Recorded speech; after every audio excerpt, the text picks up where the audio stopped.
And welcome back to the Constitutionals, an entertainment business news podcast for the website cpluscomedy.com. Like I just said, it's a website. Go there. Welcome back in. Here we are. We're in the middle of this here episode. If you were watching the video, you saw my mouth go agape, and it's because I checked C Plus Comedy's email, and this is nothing important happened. I did not get an interview offer that would change the state of this website. No, the most recent email I get is ridiculousness canceled at MTV after 46 seasons. And I looked at it and I went, 46 seasons? And yes, obviously, you know, seasons are counted differently for a lot of different things. When you're doing a show like The Simpsons or SNL, those have 37 and 51 seasons respectively. But those run from fall to summer, 2025, 2026. And then for late night, those are the same thing, but they're you don't really go, hey, back in season 2 of Late Night with Seth Meyers. So I reacted because I didn't know that I knew that was still going on because they play it at my gym, but I didn't know that it was counted. The seasons are counted that way. So they're probably shot in like 10 episode increments, but they run them continuously. So they get like Rob Dyrdek out there doing, looking at videos. I don't know how this works. It'll continue into 2026. I'm not including this in the notes either. But no new episode with previously shot first run episodes, but no new episodes we produce. Wow. And select seasons stream on Paramount Plus. MTV wants more curated slate of content that embraces this experimental DNA, represents different creative voices and refresh programming. 1,700 episodes. Oh my goodness. Nearly 1,700 episodes. It's the longest running show in MTV history. Wow. The series once took up 113 hours out of the network's week-long 168-hour lineup. Very true. Anyway, what's been going on? Not much. Not much has been going on. The Outer Worlds 2 came out. I downloaded it yesterday. Do I plan to start it? No. I just finished the DLC for Pokemon Sword and Shield. This is the highlight of my week, man. I caught... What was the last Pokemon? Oh, Reggie Drago. I caught that one. I chose the dragon because he looked the coolest. Then what else has been going on? Nothing. I've got nothing else going on. Something I was gonna mention something at the top of the show. I was thrown by this the cancellation of ridiculousness. All right, let's get into the stories I have here. This comes from Brian Stetler over at I know him. Over at CNN. This comes from CNN itself. CNN charts new course with all access streaming subscriptions. This week, CNN reintroduced itself as a streaming. I don't want to say it, but a streaming platform. Let's go back. A couple of years ago, CNN introduced CNN Plus, and that was supposed to be its video platform, its video effort for people who want to watch CNN as it streams, as well as CNN Plus exclusives. There's going to be a show with Scott Galloway. I think Kara Swisher's going to have one, and Rahel Solomon, Jim Sciutto. Everybody's going to get a show. And then you can also watch Anthony Bourdain's Parts Unknown and other shows along those lines. Anderson Cooper's The Whole Story. That was blown up after about 2 weeks. And then basically CNN was mixed in with HBO Max. Now, a couple of years later, a couple of weeks ago or a couple of months ago, it feels like at this point, CNN was said to be... Okay, hold on. Let me back up a little bit. CNN introduced CNN All Access, I guess that's what it's called at that point, but they were, or a CNN CNN subscription, where you could go to CNN.com and subscribe for like $4 a month and read all of the CNN stuff. So that was just the subscription for the news on the website, separate from the TV show, the cable. Then CNN was said to be set to be removed from HBO Max because you could watch CNN streaming, CNN International, as well as a bunch of CNN shows. Now you can't get anything CNN on HBO Max, with the exception of like, Have I Got News for You? Let me check. I don't know, and I don't know if there's any of the the Anthony Bourdain stuff. There's not even a news tab. What else is The Whole Story? Let me see if that's on there, because that's the only show I can think of at this point. The Whole Story. You can see Anderson Cooper's The Whole Story. So I'm guessing you see like the premiere shows. Let me type in Anthony Bourdain. Now the reason I keep saying Anthony Bourdain is because there's the documentary, there's Parts Unknown, and there's No Reservations. The reason I keep mentioning Anthony, there's only 2 seasons of Diners, Drive-Ins, and Dives. Ugh, it's fucking ridiculous. I love Diners, Drive-Ins, and Dives. I'm not kidding. I love that show. The reason I keep mentioning Anthony Bourdain is because as a part of this new streaming option, which is CNN All Access, for $7 a month, you get access to CNN streaming, as well as the CNN news on the website. So if that's what you like, then that's where you get it. But there's also a new, there are, with Anthony Bourdain's Parts Unknown, came like a web series that aired sometimes in like interstitials on television. And so you would get, it would air once, and that was the only time you could ever see it. So now that series is going to be on CNN All Access. There's a new Anderson Cooper show, All There Is Live. It's a weekly companion broadcast to his popular All There Is podcast. Okay. I don't know why does these exist? And to their credit, to the credit of Mark Thompson, they mentioned, Brian writes in here that it's attempting a New York Times-like pivot.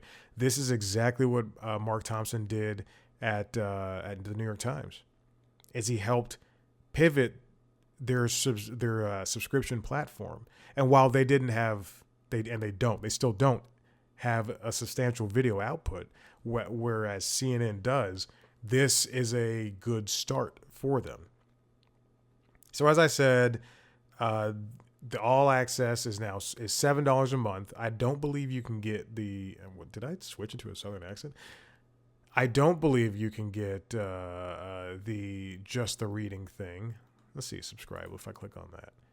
Yeah, you can't just get the reading portion. So it is now $7 per month, and you get access to all of CNN. Fox News has the same thing as Brian points out here. If successful, CNN's paid tiers will reorient the company's business over time, making it less reliant on cable subscriber revenue and making it more direct giving it more direct relationships with news viewers and readers. The Times has become the envy of news publishers by building a digital subscription bundle with games, recipes, and reviews alongside core reporting and commentary. Okay, well, see, that's the difference between the New York Times and CNN. CNN is reliant on the video aspect. And along with the video stuff, they also are lucky to have the online things. And then on top of that, they also have original programming. Whereas the New York Times has the only just the time to focus on what they're good at, which is reporting. The games came naturally. The recipes came naturally. And then the review stuff, because I bought Wirecutter. There's a difference in between that. And I hope that Mark Thompson can understand that CNN is a video first platform. And I'm sure they know that, because not only do they do 18 hours of news a day, but if you go to the website, it's a lot of video ahead of you.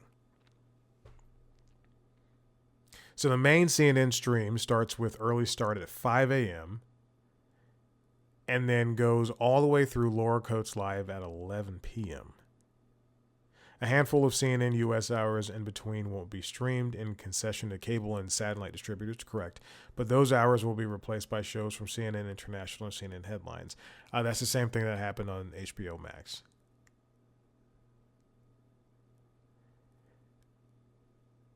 There will also be pop-up channels and altcasts for breaking news stories and special events. Yeah, okay. So CNN is trying to become what the New York Times is plus video. But again, don't compare yourself to the New York Times. You're not fighting for them, because the people who read the New York Times are also going to go to CNN. Your competition, your main competition, is Fox News and MS Now, when that becomes a thing in a couple of weeks. And as I scroll through the front page here, it's the same. I told this on LinkedIn Logs, and I don't know if I mentioned this here, but when I was at CNN, working a job that I was well overqualified for, but when I was at CNN, my supervisor, my manager, I guess, she would try to have, bi-weekly meetings, like every other week or so, and with me. And in those meetings, she would ask, hey, if you have any ideas, blah, blah, blah, tell me. And every single meeting, I would come through with 5 ideas. I know very specifically when I was there, when the fires in Hawaii happened, CNN was only covering the white people who were there on vacation, or like who owned restaurants and lived off the island. They were not covering the brown people, the Hawaiians who lived there their entire lives. And I in that first week or so, I noticed that, because I was in the daytime portion of the company and of the schedule, and I mentioned it, and she very quickly we don't blah blah blah blah, and we're covering the blah blah, and I was like, honey, sweetheart, that is something that is happening, like, to those people anyway. But very specifically, another thing I mentioned was I read the New York Times, I go to Axios, I do this, I do that. The CNN website is too cluttered, and I don't know what stories matter to me most. And I don't know, as I scroll through now, it's just there's so much. And yes, there's a main story, and then there's stuff on the side, but there's a problem of, what do I need to know at this point? And it's less so a problem now, but it's still an issue. Anyway, I wish them the best. This next one comes from Variety, written by Brian Steinberg. CBS News to overhaul Saturday morning show after Paramount layoffs. We knew this was happening after Paramount was purchased by Skydance. We knew that this was going to lead to people losing their jobs. It's what happens in these mergers. You should not want this stuff to happen. I'm going to talk about another potential merger in the next story, and it's only going to get worse. You do not want these things to happen. This is not good for the consumer. And if you're excited about this, what this is going to be, what this is going to mean for Paramount, this is what it looks like. You're going to see a leaner company that's not able to do the things correctly. And when it comes to news, when it comes to broadcasting news, you're going to see CBS News truly go down the toilet. So we had about 2,000 people, I believe. Let me triple check that. But there were a couple thousand people lost their jobs at Paramount this week alone. And CBS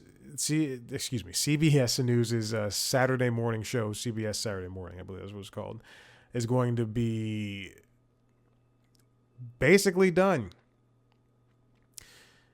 Layoffs affected that show,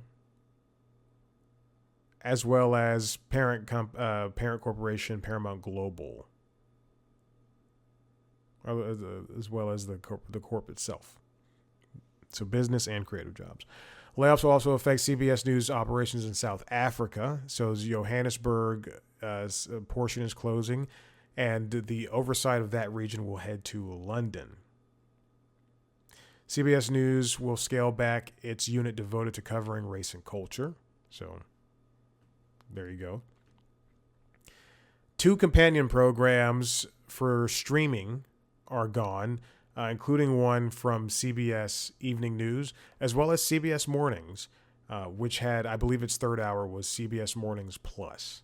And that was hosted by CBS Mornings host Tony DeCopel and Adriana Diaz. Approximately 100 jobs across the news division were affected by the move, part of a larger round of cost-cutting at the struggling media conglomerate. The most obvious changes will come at Saturday Morning, which was a show that, as of this fall, was on the rise in terms of viewers. Dana Jacobson, Michelle Miller, and executive producer Brian Applegate are expected to leave after all these cuts just happened. So they weren't even fired, but the people around them were fired. And then they're like, and then now Paramount's guidance is like, well, you don't have a show anymore. Jeff Glor, if you'll recall, who was the former evening news anchor, left the show a couple of months ago. Left in the fall of 2024. Oh my God, that feels like it truly felt like, because Trump's been president for a year. Jesus Christ. It really felt like he left a couple of months ago. So now CBS Saturday Mornings will be essentially run by the weekday producers. Will it even be a live show anymore? As I said before, the small program held its own, keeping its ratings even as rivals at NBC and ABC shed viewers. For the first 5 weeks of the current season, so this past couple of months, Saturday Morning was enjoying one of its best starts in 2 decades, according to data from Nielsen. Oh, Nikki Baptiste is leaving. Nancy Chen, Janet Shamillan, Arturo Rhymes, Ellie Preston, and Lisa Ling, who was hired in 2023. I didn't see that she was leaving. Damn, that sucks. John Dickerson has been ousted from CBS Evening News. Oh my God, he's going to leave at the end of this year. And the news that popped up, I think last night or early this morning, was they're hoping that Gayle King, whose contract is up in May 2026, will also opt to leave and maybe shift to a separate role, much in the same way that I was going to say Heidi Klum, Hoda Kotb did for the Today Show, much like Judy Woodruff did for PBS NewsHour. Where this is just the beginning. This is the changing tide for broadcast news. We're going to see, and it's not just happening at CBS.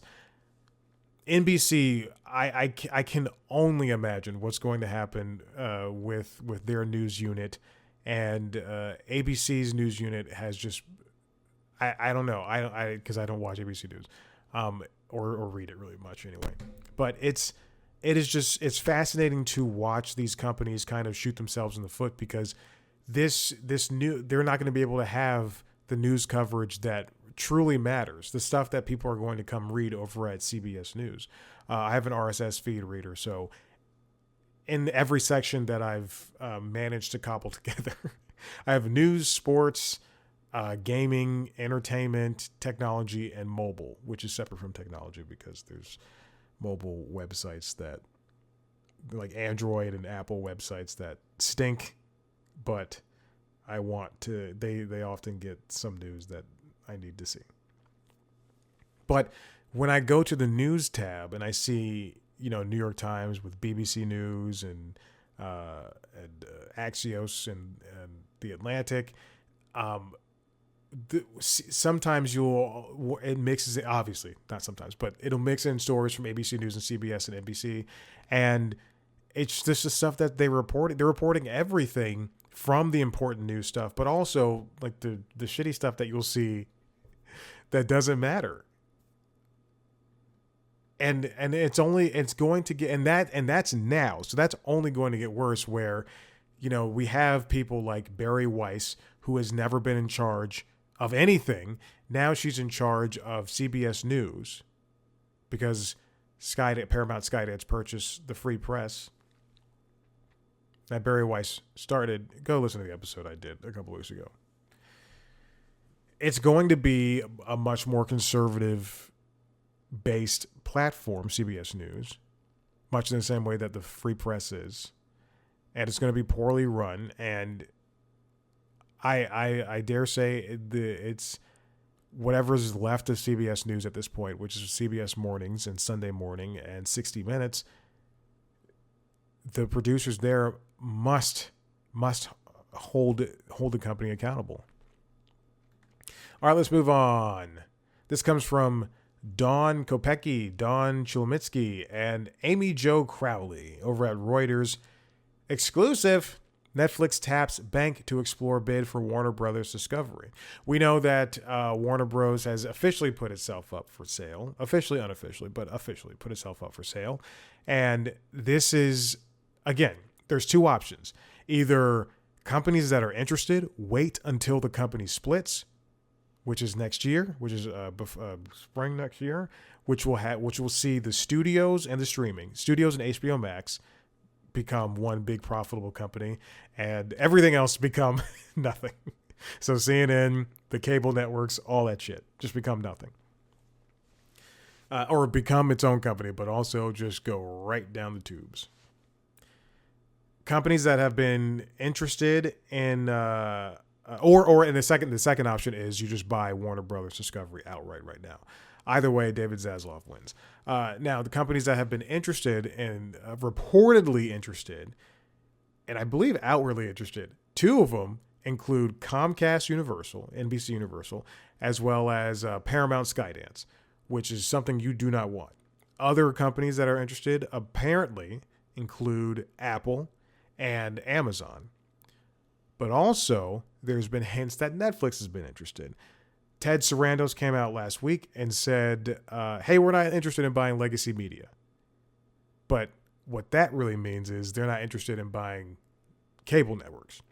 But they could be interested in purchasing the streaming platform of HBO Max because it has a lot of great stuff on it. And then they could also be interested in having the studios because there's a lot of great IP behind those studios. Now, according to this Reuters report, Netflix has hired Moelis and Company for Warner Bros. Discovery bid evaluation, which means that this bank will basically look at all the data that there is available about Warner Bros. Discovery and say, it's worth this much, you should offer this much.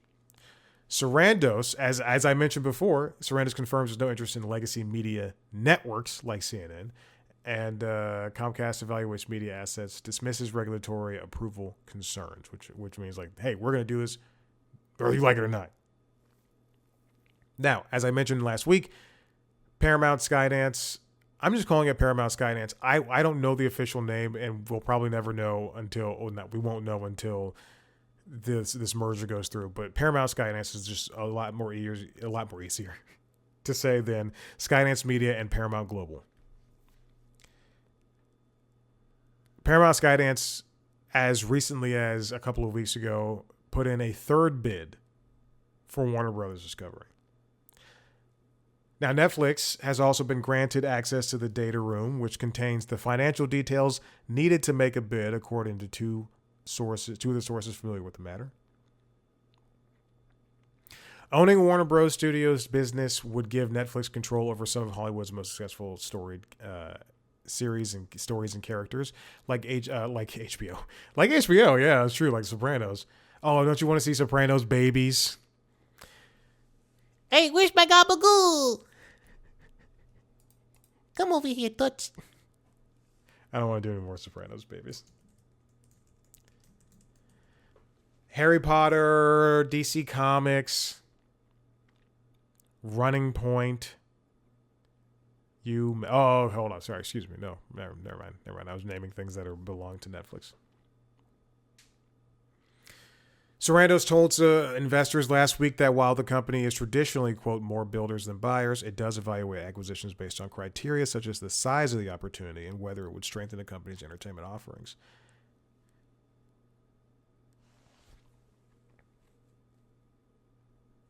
This is a fascinating thing because on one hand, you know, this would save a lot of Warner Brothers from just being run by people like David Ellison over at Paramount Skydance, or being exploited like they probably would be with Comcast Universal. But that's not to say that Netflix wouldn't, again, as I made the joke earlier, do a Sopranos prequel series or have more It spinoffs. Which, you know, and I'll say this: the It Welcome to Derry aired this week, and while the CG in that pilot looked just so crazy, I do like the story so far, where it's going, and I'm interested in seeing where the rest of the season takes us. Much in the same way that Alien Earth was interesting to me. That's not to say it was the best show or the best thing that happened to aliens in the past couple of years. But I did like the last Aliens movie. What was the spinoff, the prequel spinoff? I also liked Prometheus. I like most of the Aliens movies. I don't like Alien 3 that much. I watched it recently within the last couple of years, or rewatched it, and I watched the extended version, the director's cut. I think that's not my least favorite one. I did rewatch Aliens vs. Predator and Aliens vs. Predator Requiem, and man, so much promise just dropped by the wayside. If Netflix, and so anyway, the most interesting part of this is, you know, as much as I don't want this to happen, I would like Warner Brothers Discovery to at least be held by somebody who would do some justice to it. I'm not the biggest fan of Netflix, but I do like the company more than I like Paramount Skydance. Although I do spend a lot of time on Paramount Plus, mostly for Matlock and Ghosts and Star Trek. But then on LinkedIn, I'm seeing all these people I used to work with have discussions, in quotes, surrounding this acquisition. And, you know, Warner Brothers has been up for sale multiple times over the past couple of decades, the past couple of decades. And these people have been in and out of the companies, or have been lucky enough to stay with the company for as long as, you know, those past couple of decades. And a lot of people are excited, and a lot of people are blanket general concerned. You know, they dare not voice their dissent on LinkedIn. And then there's me, I'm talking shit about mental health. I'm like, mental health doesn't exist. Very true. I am writing down on LinkedIn. If these people, never mind. This next one comes from Tony Maglio over at The Hollywood Reporter. Is Peacock stuck at 41 million subscribers? Peacock is doing well for what Peacock is, but it's also plateaued.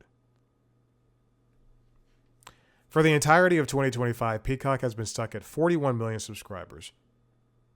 Some people have gone up, sometimes it's gone down.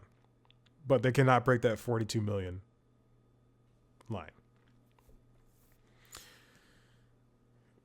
Peacock, for what it's worth, does have a lot to offer. I was on Peacock yesterday, and I saw that the WWE thing is, like, the tag is still there. And it's WWE is leaving the platform, but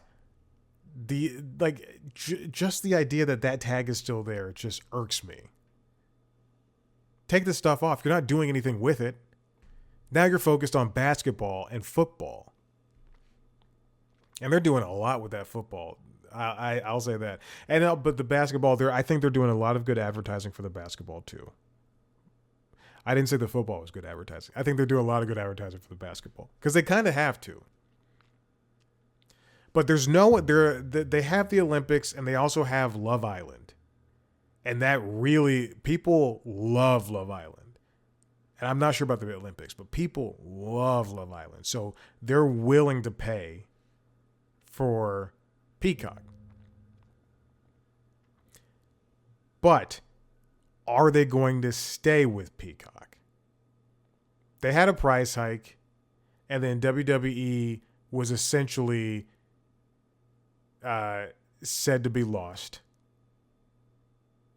NBA is back. And now you can get Peacock with Apple TV and some other streamers as well. And then also on Amazon channels. Ooh, I had to remember. I was like, oh, I don't know which one it is. But bundles mean split subscriber revenue, and Peacock execs didn't necessarily want that.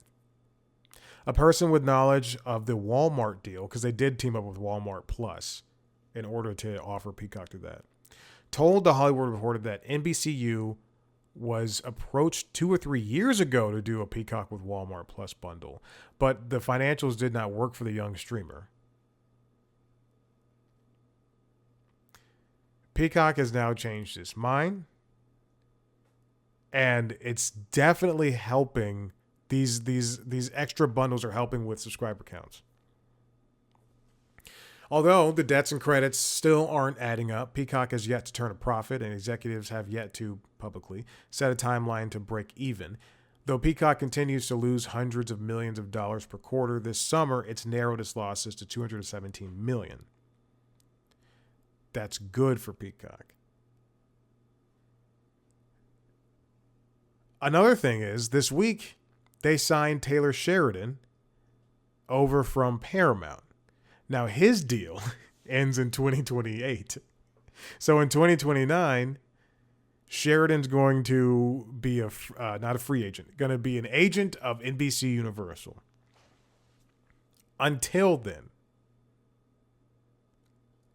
excuse me, his yes. All right, so that's for TV, but for film, his film deal will move over to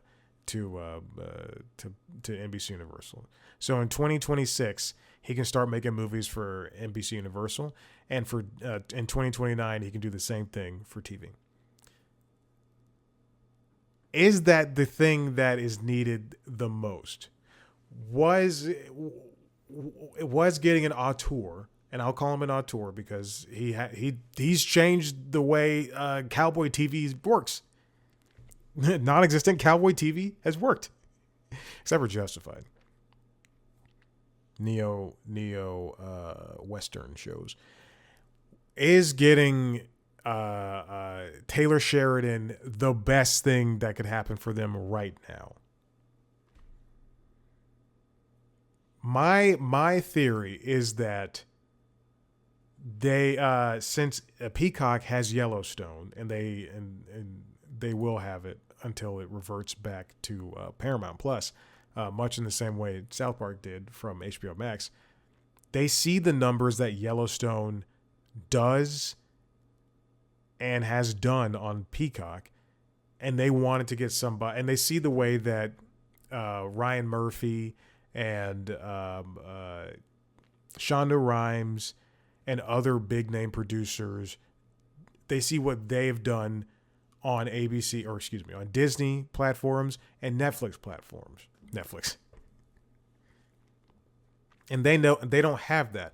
You could say Dick Wolf because they have all of the Law and Order, well, 3 Law and Order shows, 4 Criminal Intent. I forgot about that. 4 Law and Order shows are on Peacock. The Chicago shows are on Peacock, and most of the FBI shows are on Peacock. But now they finally have somebody who is a name now and can bring in, hopefully, viewers with his raunchy cowboy shows. We'll see. All right, this is my last bit. This comes from Max Goldbart and Jake Cantor over at Deadline. Why Disney ditched Doctor Who. Sources say ratings, big ticket budget, and MAGA politics were factors in BBC deal failing to regenerate. When Doctor Who's last season ended,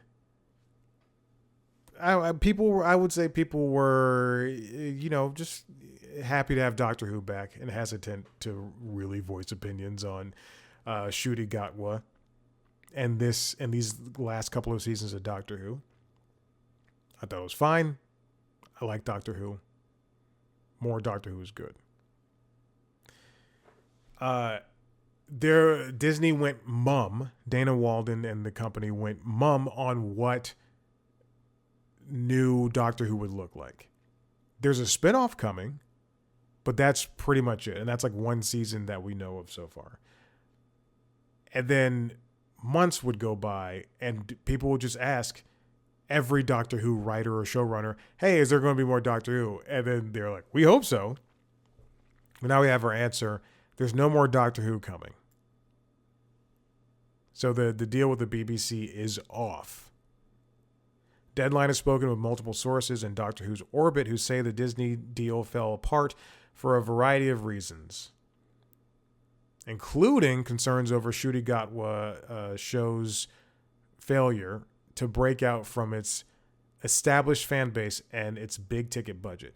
We know Doctor Who, if you're a Doctor Who fan, you know that as these seasons have gotten into modern years, the effects have gotten better. It's gotten a lot more expensive. Others suspect that fears of a, quote, woke backlash may be a factor, as Doctor Who has embraced diverse storytelling under showrunner Russell T Davies, who, mind you, came back. I think Russell does a great job, and I love these stories that he's telling. People are mad that, was it Jinx Monsoon showed up as a villain, and there's a transgender character. It's a fucking story about space and time. Those aren't even like fantastical things. That exists at your office. That exists at my gym, which is like my office. Come and meet me at the barbell rack. That's what it was called. Oh my God.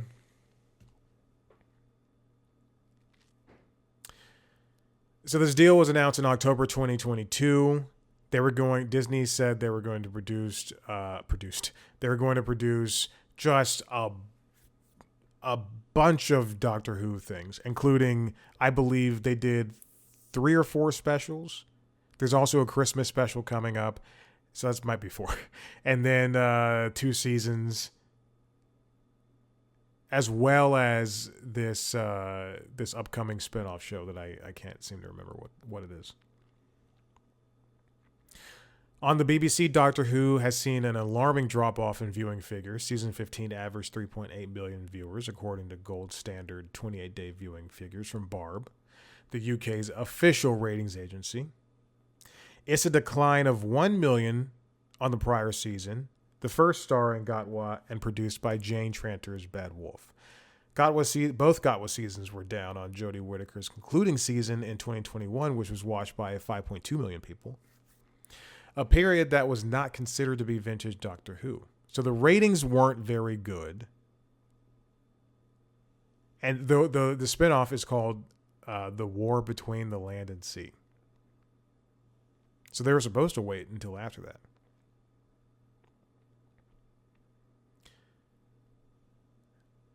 Gatwa's experience felt somewhat fraught. He left the show after 2 seasons and later blamed burnout. With a 33, we're the same age, saying that he was, quote, getting old and my body was tired.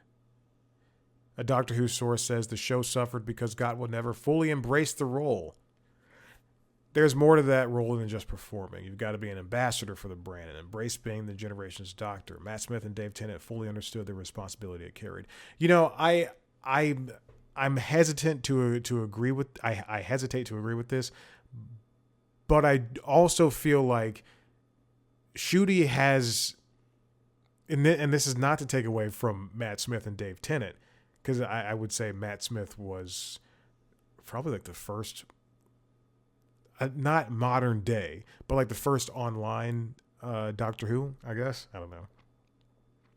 But Ncuti, you know, to be a young black man, queer black man, he should have on one hand, yes, been like, I'm Doctor Who and like, look at me, like I'm this big star. But on the other hand, he was also a big star when he joined in. And that's not to say that Jodie Whittaker and Dave Tennant and Matt Smith and Eccleston and the other one whose face I can see in my head right now, the one before Whittaker.